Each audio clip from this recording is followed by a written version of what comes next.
Classic কিচেনের তরফ থেকে সবাইকে স্বাগত জানাই। আপনাদের ভালোবাসা আমার চ্যানেলে 4000-এর উপরে সাবস্ক্রাইব হয়েছে, তো অনেক অনেক ধন্যবাদ সবাইকে।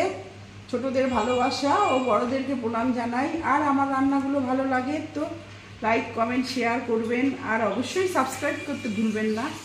চলুন রেসিপিটা বানিয়ে ফেলি। এই যে এখানে পাবদা মাছের ভুনা, তো মাছটা ভেজে নিয়েছি। প্রথমে মাছটা ভাজা দেখাইনি।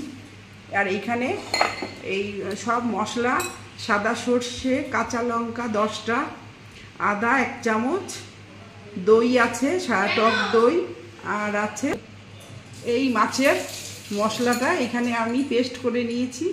এখানে সাদা সর্ষে আছে, জিরে বাটা আছে, আদা বাটা আছে 1 চামচ, আর রসুন 2 কোয়া আছে, আর কাঁচা লঙ্কা 10টা আছে, আর টক দই আছে। সব কিছু একসাথে, আর টমেটো 1খানা আছে, সব একসাথে পেস্ট করে নিয়েছি। আর এই যে ধনেপাতা আছে, এটা লাস্টে নামানোর সময় দেব।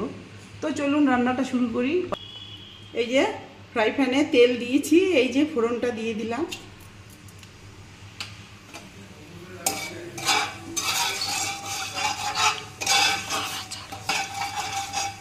ফোড়নটা দিয়ে দিয়েছি, এটা একটু লাল হবে, তারপরে মশলাটা দিয়ে দেবো। পাবদা মাছের ভুনা। এই যে এখানে এই পেস্ট করা মশলাটা দিয়ে দিলাম।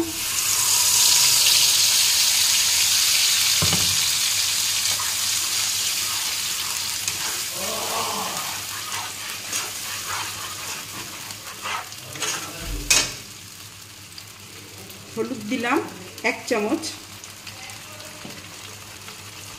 লবণ দিলাম স্বাদ মতো, একটু মিষ্টি দিলাম,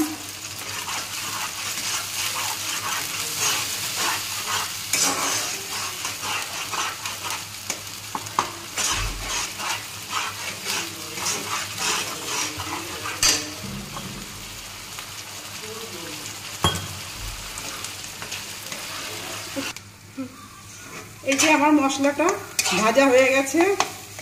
এবার আমি জল দিয়ে দেব। জল দিয়ে দিলাম, একটু লাল লঙ্কার গুঁড়ো দিলাম,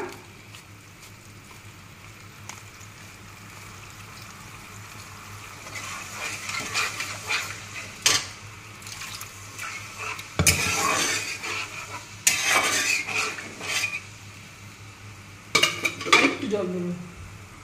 এই যে জল দিয়েছি এইটুকু। এবার এটা ফুটে উঠবে, তারপরে মাছটা দেব। এই যে এবার ঢেকে দিলাম। এটা ফুটে উঠেছে, এবারে মাছগুলো ছেড়ে দেব।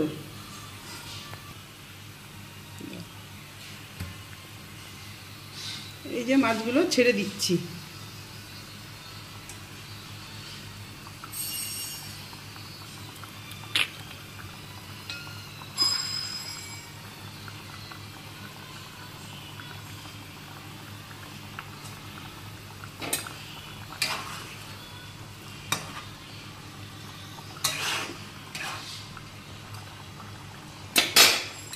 এবারে আর একটু ফুটবে, তারপরে নামিয়ে নেব।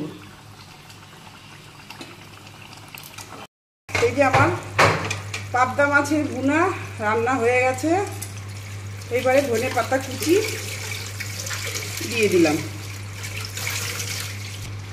এটা রান্না রেডি, এবার নামিয়ে নেব। হয়ে গেছে রান্না। পাবদা মাছের ভুনা রান্না আমার রেডি। তো এইবার সার্ভ করলেই হয়ে যায়। আপনারা অবশ্যই এইভাবে বাড়িতে বানিয়ে খেয়ে দেখবেন। আর আমার রান্নাটি যদি আপনাদের ভালো লাগে তো লাইক কমেন্ট শেয়ার সাবস্ক্রাইব অবশ্যই করবেন। রাধে রাধে, ধন্যবাদ।